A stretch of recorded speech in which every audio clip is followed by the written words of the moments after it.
Hey, what's going on, everyone? My name is Matt Jarbo. This is Whatever for the 27th of February, 2018 or 19. It's the night. It's always hard for the first like 2 months of the year to know what year you're in. And even though like right up there, I've got the date because I like to make sure that even I remember what day it is, I oftentimes fucking forget. It's just part of the goddamn problem. So, of course, over this week, I've been trying out this podcast and I've been tweaking it every single day. And ultimately today I decided to add it in my face because that was one of the comments that I saw. People want to see this. They want to see this mug. They want to see this mug. They apparently like it. I don't know. I mean, I'm kind of partial to it, but then again, I absolutely live with it on a day-to-day basis, both good and bad days. It just really fucking depends. It just really depends. So the cool thing is I got some really great questions today and last night. So I put together 4 submissions from you guys. And I remember, if you want, you can always email us with story submissions at peskyadblock@gmail.com. Yes, that is a real email. And you can always call in at 323-207-0499. That is the voicemail line, so that's always open 24 hours a day. And again, if you want to submit questions via audio and not call in if you don't live in the States, you can always just record an MP3 or a WAV file, keep it at around 30 seconds, and mail it over to peskyadblock@gmail.com. It's just a way for you to keep in contact if you guys want, and I'm hoping that picks up here pretty soon. Additionally, for people who've been watching on the live premiere, I really appreciate you guys and your comments. It's really cool to see you interact with it. I wish I could do it live. Hopefully soon I will. Hopefully soon I will. I'm working on it. I'm definitely fucking working on it. But of course, this is all about talking about the news, what's going on. And, you know, I say this frequently, and I legitimately mean it. We live in a pretty fucked up world. We do. We live in a fucked up world to where you've got a game, PR guy. I talked about this yesterday with the whole THQ Nordic going over to 8chan. And the guy goes over, and he's just like, hey, let me do an AMA on a message board. And then everyone loses their damn mind over it. Anita Sarkeesian, Zoe Quinn, all losing their damn mind over it. And today, and I'm not talking about this because I just don't really feel like I want to right now, is the whole Cohen thing. Right? People are asking me, oh, what do you think about the Cohen testimony? And I'm like, well, it's a public testimony. So what he's going to say is stuff we already know. What we want to know is what he's going to say behind closed doors. That's where it's going to be the most fun. Until then, it's not much that I really feel we need to worry about. I've caught the updates and I'm all like, you know what? It just kind of feels like Michael Cohen's playing the hits. It does. Give me something absolutely positively damning other than you were the right-hand man of a corrupted businessman. We already know that. That's nothing new. At this point, it's just like, oh, you're singing that song again. Okay. Well, you still got 3 years in prison to deal with. So that's going to be a thing. That's going to be a reality that Michael Cohen is going to have to absolutely deal with, which is his own thing. His own damn thing. And we also today, we got the Pokemon Sword and Shield. That was announced. I haven't looked into it at all. I keep meaning to. I just haven't had the chance to look into it yet. But it's Pokemon. It's on the Nintendo Switch, and people are already losing their damn minds. I will say this, though. I saw the trailer for Detective Pikachu yesterday, the new trailer, and I still think that movie is going to gross like it's going to do over $1 billion. I would go as far as to say it could go upwards of 1.5 to 1.8, maybe close to $2 billion. And if you think I'm kidding, go watch that trailer. It hits every single beat. That trailer is one that's going to be insane. It's just going to be nuts, and it's going to be wild. And if it's just, I think I'm actually to some extent more excited to see that than I am to see Endgame. Only because that's new, and I mean, like, I've already invested years into Marvel, but I mean, it's like that's new. So let's see how that one actually works itself out. So all right, without further ado, let's jump into the questions from today. Again, I got some good submissions from you guys here. We got the first one here from Aaron. What are your thoughts about the Momo challenge once again being used as a scare tactic by parents against YouTube? Do you think they'll ever research the meme before freaking out? No, probably not. Just like I won't use spell check to make sure that I didn't misspell YouTube on that one, because I'm a professional, folks. I'm a professional. But over here on TMZ, It's kind of one of the big things that's going around right now. We got to hear is Kim Kardashian, help me, YouTube. Stop the Momo challenge craze. Help me. YouTube, help me. I mean, I get it. Kim Kardashian's got a couple kids. I think she's got another one on the way. She clearly doesn't want there to be a problem. She clearly doesn't want there to be an issue with her kids going on to YouTube and her kids seeing this challenge, this crazy, creepy Momo challenge. And I talked about this challenge a few months ago when it was suggested that 2 girls in Saudi Arabia had actually killed her. It was Saudi Arabia, or it was like Egypt, or it might have been Egypt.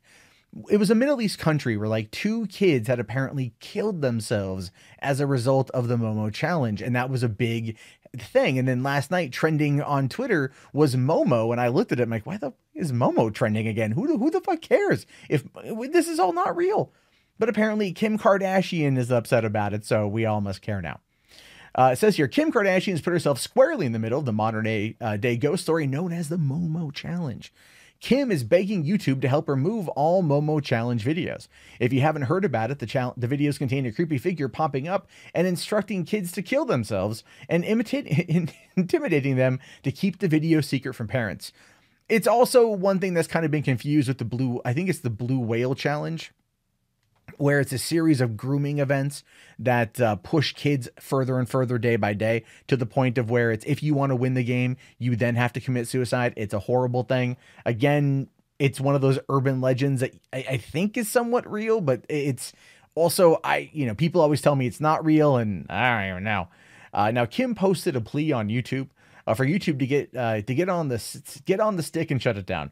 But the video platform tells us they've seen no evidence of the Momo clips. At this point, it's more than an urban myth than reality. And what we have here is Kim screen capping a post from a woman here named Amir Shawnee. And she's talking about the Momo challenge here. Please pay attention, because she sees this image of this weird, creepy Tim Burton-esque Beetlejuice-like doll. And that's what the kids see. So it's like Samara from The Ring on like a lot of crack cocaine. And that's what kids are seeing. And that's what they're freaking out over. But YouTube, again, they say they haven't seen anything. In fact, they say here, this is their official response from earlier today. Julia, Team YouTube member. And again, I just like to point out, I like to criticize YouTube about this. Why is this not on YouTube directly? Why is this not on the creator blog? Why is this tucked away on the support.google.com forum? This should be something that is front and center because they want people to know about it, and they always find a way to screw it up. Now, it says here, many of you have shared your concerns with us over the past few days about the Momo challenge. We've been paying close attention to these reports. After much review, we've seen no recent evidence of videos promoting the Momo challenge on YouTube. Videos encouraging harmful and dangerous challenges are clearly against our policies, the Momo challenge included. Despite press reports of this challenge surfacing, we haven't had any recent links flagged or shared with us from YouTube that violate our community guidelines. It's important to note that we do allow creators to discuss, report, or educate people on the Momo challenge or character to YouTube. I'd like to point out that they allow you to talk about it. You can't monetize it though. I've covered it before. I covered it about 6 months ago. And YouTube's like, whoa, pump the brakes on that one, Kemosabe. Nope, you can't make money on this one. So this video probably will be monetized as well, because while you can talk about it, you certainly can't make any cash.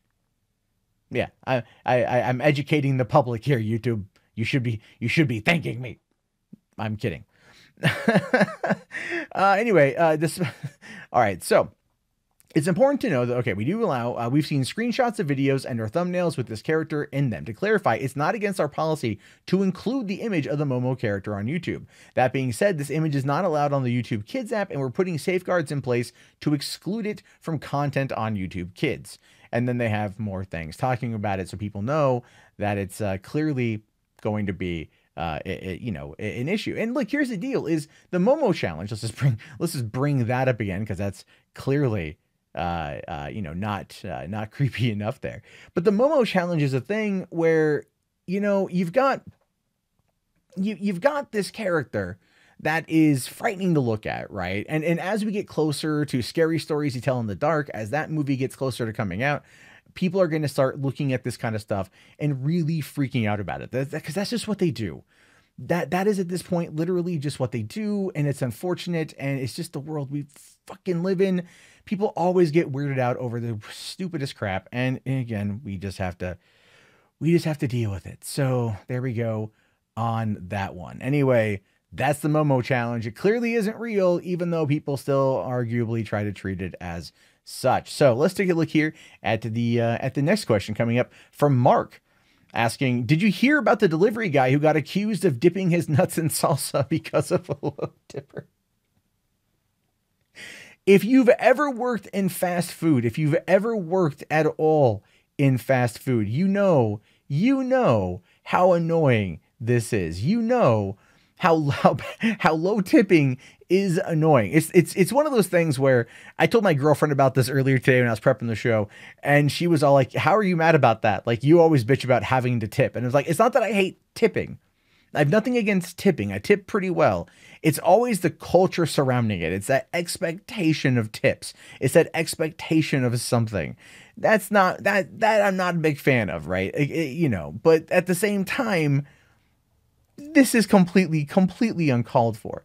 So it says here, a Marysville man faces felony charge for dipping testicles in salsa before delivery. Because that's, you know, that's good, right? If you think about it for a second, this actually could have some upside to it, but we'll talk about that. So Howard Matthew Webb, 31, is accused of placing his testicles in a salsa container that was then delivered to a low tipping customer last month. Maryville police arrested Webb on Friday on charge of adulteration of food, liquids, or pharmaceuticals, a Class C felony.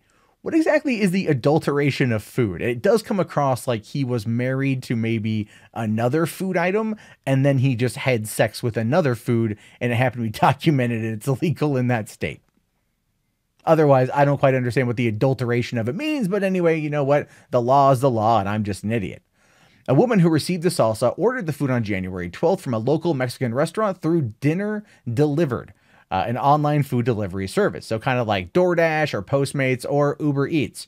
Webb was a passenger in the vehicle driven by an independent contractor who worked for Dinner Delivered. The general manager, Leo Wilson, told the Daily Times. So think about this one here. You have to love that. Look at the wording on that one. Webb was a passenger in a vehicle operated by an independent contractor.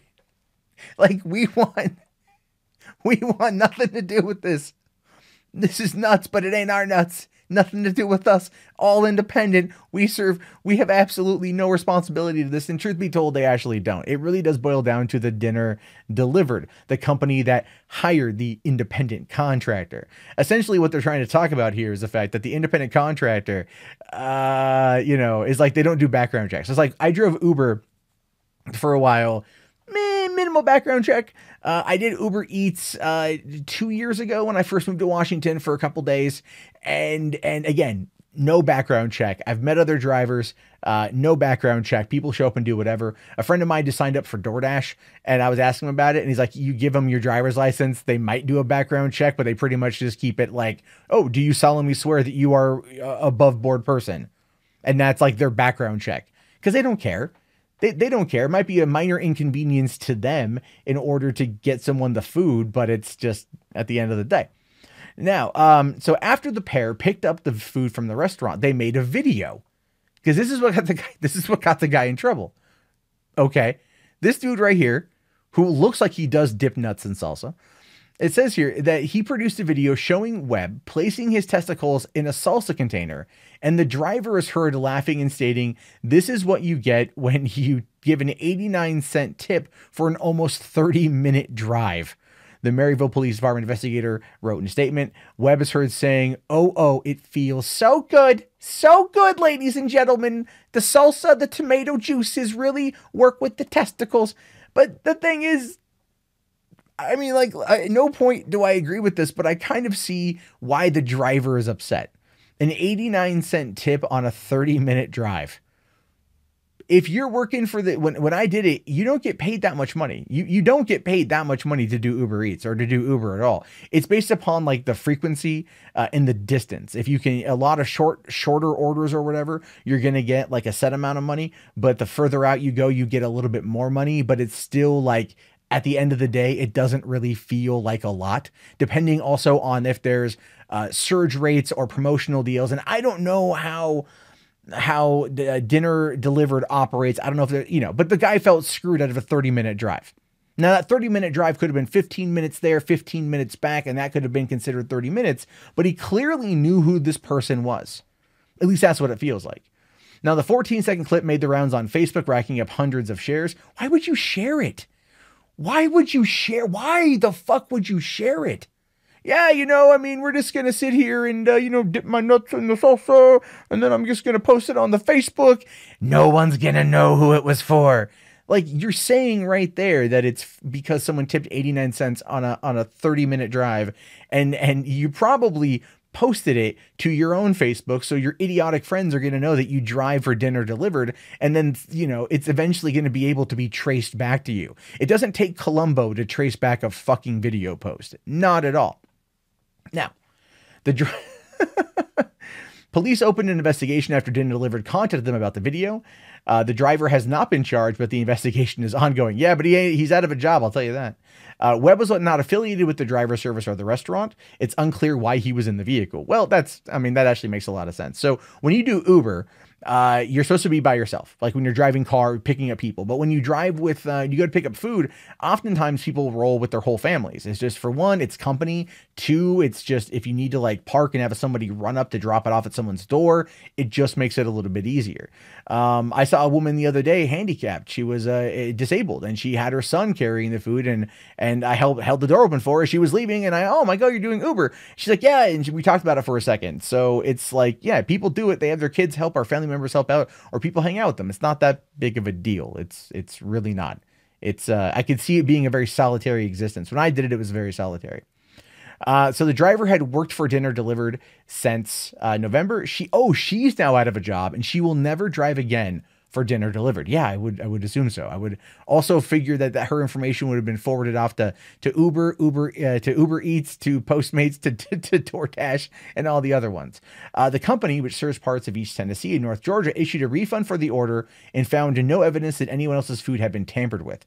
So they just gave a refund. These people literally ingested this dude's nut sauce. You know what I mean? Like, they thought it was like, they could have had a peanut allergy. God damn it. No, but I mean, they ate this dude's nuts. Like, I would potentially sue, because here's the thing is, while the food is in custody of the independent contractor, it's still being provided through the service of Dinner Delivered. So I'd look at possibly suing if I was that person. Webb, who has been jailed in lieu of a $45,000 bond, holy crap, appeared in Blount County. His preliminary hearing is set for March 12th. If convicted of this Class C felony, a jury would have to find that he did the deed with the intent to cause bodily injury to another. Webb could face a sentence of 15 years in prison and a fine of $10,000. Jesus. Look at this guy. Look at his expression. He is so pissed. He's like, it was a prank. It was a prank.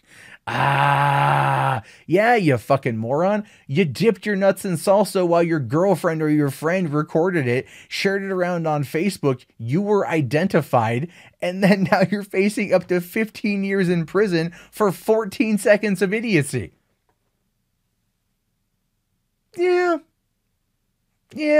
Isn't that funny how that works? Now, granted, look, he probably didn't do it in order to cause bodily harm or bodily injury on anyone else. He probably didn't, right? I'm not going to speak to this dude's true intentions, but I would argue that's probably the case. He probably just did it, for fun. They could dip my nuts in, the thing is, I'm not even going to defend this guy. Fuck this guy. Because I've had that happen to me once before. There's a guy at Subway I used to work at when I was 15 who didn't like me. Shocker. And my buddy went in there to get us some subs who did work there, and we were going to get him for free. But when the guy, his name was Rob, found out that he had dumped, that I was going to be the receiving end of the other sub, he reached in his crotch and he ripped out pubic hair and he sprinkled it on the sub and told my friend not to tell me. Well, my friend told me, and I looked in the sub, I saw the pubes, I looked around back of the Subway, saw Rob's convertible, and then the sub found its way in the back of the convertible. It was an airborne thing. Gravity did its work. He was none too pleased. And later on that night, I found my front driveway covered with 4 bags of Subway trash. Yeah. That's okay. Rob ended up getting busted a couple months later when he decided to quit Subway. So he cooked up all of the bread in the store, made over 150 sandwiches, trashed the store in the process, and then went around Portland. This is in 1998, by the way. Went around Portland and started handing out free subs to people, not realizing that there was a camera in there that he had no access to stop from showing what he had done, and caused around $15,000 to $20,000 worth of damage to the store. So Rob was not having a good day. I don't know where he is now. Maybe in a ditch covered in petrol on fire, and either way, the world would be a better place. So yeah, that's Jesus Christ. Why would you do that? Why would you sit there and put your nuts in sauce? I don't even know, man. I don't know. But let's take a look here at the next one from Jeff, spelled Geoff, like an idiot. No. You usually support, or at least are supportive of the police, but what do you think of the fact that California has a busted cop list that they will not make public? Now, I have been, over the years, supportive of law enforcement. I think that cops generally tend to do their job well. There are bad apples. In California, I had no idea that there were these many bad apples, but this is true. California actually does have a list of bad guys here, a list of people that they don't want you to know about. So it says California keeps a secret list of criminals, cops, but you can't have it. So cops who have been busted, gone through the justice system, been convicted of committing bad acts on the job, have their identities protected. Why? I'm actually completely against this. I think that this is ridiculous. And this is just California once again being California. Saying here their crimes range from shoplifting to embezzlement to murder. Some of them molested kids and downloaded CP. Others beat their wives, girlfriends, or children.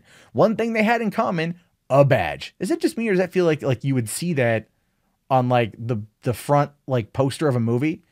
Their crimes range from shoplifting, embezzlement to murder. Some of them molested kids and downloaded child pornography. Others beat their wives, girlfriends, or children. The one thing they had in common, a badge. Yeah, I could see that being a Lifetime movie. Anyway, thousands of California law enforcement officers have been convicted of a crime in the past decade. Jesus. According to records released by a public agency that sets standards for the officers in the Golden State.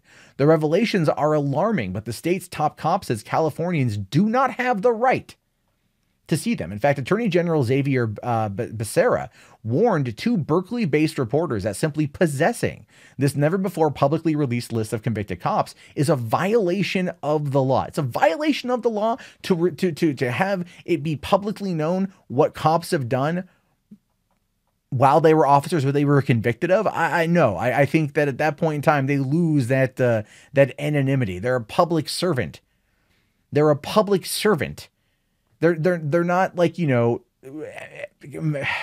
titans of industry that have the money to make this go away. They're cops who did shitty things. They don't deserve any special treatment. Now, the California Commission on Peace Officer Standards and Training, just known as POST, provided the information last month in response to routine public records requests from reporters for the investigative reporting arm at UC Berkeley and its production arm, Investigative Studios. But when Barraza's office learned about the disclosure, it threatened the reporters with legal action unless they destroyed the records, insisting that it was confidential under state law and were released inadvertently. Nah, screw that. I agree here, this next line here. Two journalism organizations have rejected the Attorney General's demands. 100%. 100%. But look at this here. This document provides a rare glimpse at the volume of officer misconduct at a time of heightened interest over police accountability. Completely true. The list includes cops who have trafficked drugs, cops who stole money from their departments, and even ones who robbed a bank wearing a fake beard. Some sexually assaulted suspects, others took bribes, filed false reports, and committed perjury. A large number drove under the influence of drugs and alcohol, sometimes killing people on the road. These are not good acts that need to be protected from, society because of the national security reasons. It's not like you're watching a movie where a standard beat cop gets brought in to save the world inadvertently, and they say, well, you did good, Sonny, but we can't tell the world about it, politics, reasons, and national security. It's not like that. The cop gets drunk and kills somebody and you cover it up? Nah. No. They're meant to uphold the law. Those who break the law in the process, man, screw that. Screw that. Now, the Berkeley journalists did choose to not publish the entire list until they could spend more time reporting to avoid misidentifying people among the nearly 12,000 names in the document. Look, that's the thing with this one. It's a good idea that they are, in fact, holding off to make sure that they don't misidentify somebody, because that's a hell of a thing to misidentify somebody. This is the world we live in now, where one accusation destroy a life. It can destroy a life. Now, the truth is, like, I cover a lot of crazy stuff. So, and usually it's the accusation. In the case of the dude who dipped his nuts in salsa, there's video evidence. That's not real. Allegedly at that point, he did it. Right. But in other cases, when you have this kind of list and this kind of alleged activity, well, not really alleged activity, these people were convicted. They were convicted. 12,000 officers in the state of California, a state with 40 million people over the span of the last decade, is a frighteningly high number. 1,200 cops, 120 cops would still be a frighteningly high number, but 12,000 officers that are currently being protected by the state's attorney general because he says that state law prohibits that list from going public. Screw that. Californians, not just them, Americans in general, I think people in general have a right to know, have an absolute right to know if the police that are assigned to protect their neighborhoods, protect their cities, have done these sort of things and have been caught for. We need to know. I think we need to know. I think if you can sit there and publish the name and identity of someone accused of a crime because they were accused of a crime and therefore it becomes public record, and then the consensus is they did it, but you're protecting cops, that's a double standard, man. We don't do that crap. It's either all or none. And since the other side of it is not going to get any leeway, not going to be protected under state law, that their identity be protected until they actually are convicted of a crime, F that. These guys have been convicted of a crime. They have been convicted of wrongdoings, and yet they don't get the opportunity to face the same kind of public scrutiny as everybody else. That is a load of crap. Just an absolute load of garbage. You all know it. And quite frankly, it's absolutely fucking sickening that we're even having this conversation. I wish the journalists well. UC Berkeley did something good. I think they should be commended that their independent investigative arm is going to be fighting the state of California on this one. You figure it wouldn't happen with Berkeley, but they are doing it. And let's see what shakes loose, because I think this is what needs to be out there. I do. They're not above the law. No one is above the law. And I think that if you break it and you're convicted, it's out there. It's out there. They're no different. If it could happen to me, it should happen to them 100%. Right? Okay. Whew. Man. Cops. All right. Let's take a look here at the last question. This one here comes in from Jerry. Jerry asks, Jacob Wohl got 100% booted off of Twitter after it was confirmed he created bot accounts to help Trump in 2020. How do you think he's handling it? Oh, he's not well. I mean that, like, literally, Jacob Wohl is not well at all, period. Like, this is a kid who's 21 years old and is going to find himself in a, I mean, he's already found himself in a world of hurt, but this is only going to hurt his brand going forward, at least in some aspects of it. And I'm not going to lie when I say that I'm kind of okay with it. So according to the article here, Twitter suspends conservative activist Jacob Wohl after he admits to making false accounts. In an interview published on Tuesday, he said he planned to create fake Twitter, Facebook profiles to steer the left-wing votes in the primaries to what we feel are weaker candidates compared to Trump. So he's running a disinfo campaign, right? We live in an age right now where people don't want this kind of thing to happen. We've heard about it nonstop for the last couple of years now. Did Russia interfere in the election? Yeah, they did. Is it done through memes and Facebook posts and things like that? Yeah, a lot of it. A lot of it. Can't say how much interference was there, but they still made the attempt to interfere, so they interfered. They still went through this. They still interfered. Whether or not there was an outcome, who knows, but they still did the crime. And then Jacob Wohl is all like, I'm going to make it work. Although, is it just me, or does he kind of look like a really young Jim Acosta here? Anyway, Jacob Wohl, the conservative activist who infamously attempted to smear special counsel Robert Mueller with false sex assault allegations before the 2018 midterm elections, was banned from Twitter on Tuesday for operating a ring of fake accounts.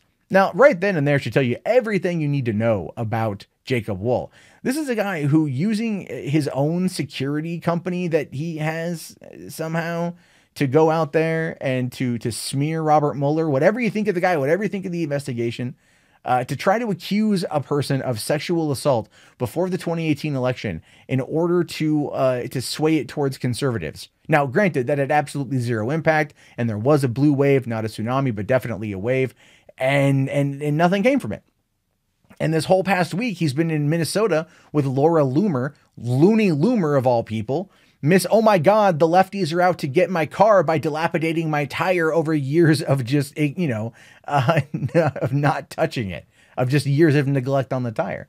They're perfect for each other. I wouldn't be surprised if she's already harvesting a seed for her super Ashkenazi Jew lineage. I don't know. She said a lot of weird things over the years. Anyway, Wohl operated Women for Schultz, which posed as a supporter of former Starbucks CEO and presidential hopeful Howard Schultz. He also operated 2 other banned Twitter accounts, according to a source familiar.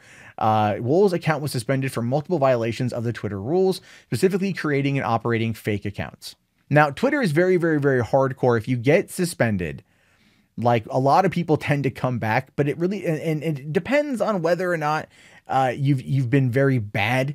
Like the severity of the crimes broken on Twitter, if you're allowed to come back or not. Like Sargon, he's gone, even though he has kind of made a public statement towards Jack Dorsey to come back. Other people have been booted and they've rebooted their accounts, come back just fine. So it really just depends on the person. Even the Mundane Mad account, it got suspended in the summer of 2013. And it was suspended in August of 2013, and I was able to appeal it and get it reinstated in, I think, March or April of 2014. So it can take time. I don't know what did it, but someone did it. So I'm cool with that. But yeah, pretty crazy rules. Now, Wohl became the center of controversy in October when he claimed an unaffiliated intelligence firm, that, by the way, that was his, had proof that Mueller had sexually assaulted an unnamed woman. The intelligence firm's document attempting to prove the allegations was riddled with inaccuracies, and Wohl never produced the accuser because he tried saying that it was, oh, she's scared for her life, ladies and gentlemen. She's scared for her life. Like the picture he posted was found on his public Facebook, and it was his girlfriend. He had just covered her face to make it look like she was the accuser, that he was with her in an airport somewhere. They were on a trip. Like, that's the kind of disinfo agent Jacob Wohl is. That's the kind of person Jacob Wohl is. This kid even tried running like investor scams, and he's completely barred from that entire world for life. And he's only 21 because he's such a scam artist, but people keep giving him the benefit of the doubt. They keep giving him credit. Like his dad is like his #1 supporter. Like, my boy's out there lying for Trump. Yeah, my boy done good. No. This is what we should be fighting against. It doesn't matter what you are. It doesn't matter where you sit politically. It doesn't matter anything like that. It doesn't matter anything. What we should be doing as a society is very, very, very much pushing back against this kind of false narrative, especially when it comes to politics. We need to hold our politicians to a higher standard, and we need to hold a lot of these political agents to a higher standard. But then again, it's politics. It's never going to happen. I know this wishful thinking. At no point in time is it ever going to actually fucking happen. I know that. Now, in a phone interview on Tuesday, Wohl admitted to operating Women for Schultz, saying this is par for the course. We were just talking about how this is probably going to happen. Wohl initially said he did not create the Women for Schultz handle before backpedaling and claiming the account, saying, "Thank you for reminding me," he said. "I tweeted at it to be goofy, but it's not a fake account. I was tweeting about women's issues that Schultz happens to be good on." Yeah. And then he got basically busted in USA Today. He talked about it, and then they busted him because that's who Jacob Wohl is. He's so desperate for attention. He's so desperate for not even just attention. He's so desperate for validation in this world as a political agent. That's what he wants. He wants to be a political agent. He wants to be that like millennial for Trump, the guy that leads the charge of the young under 24 voters, the 18 to 24 block, that he can sit there and raise up the MAGA flag and go walking into the voting booth and go, "We did it." But all he's doing is making himself look stupider and stupider and stupider time and time and time again. That's why this dude is an absolute fucking moron. I know he's 21. He's got a lot left to learn. And I do hope one day he pulls his head out of his ass and becomes a functioning member of society and stops with this type of cloak and dagger disinformation nonsense. And his parents, Jesus, his parents are like pushing this on. His dad is out there literally like getting ready to give his son a congratulatory HJ for this. Like, oh, you did it, son.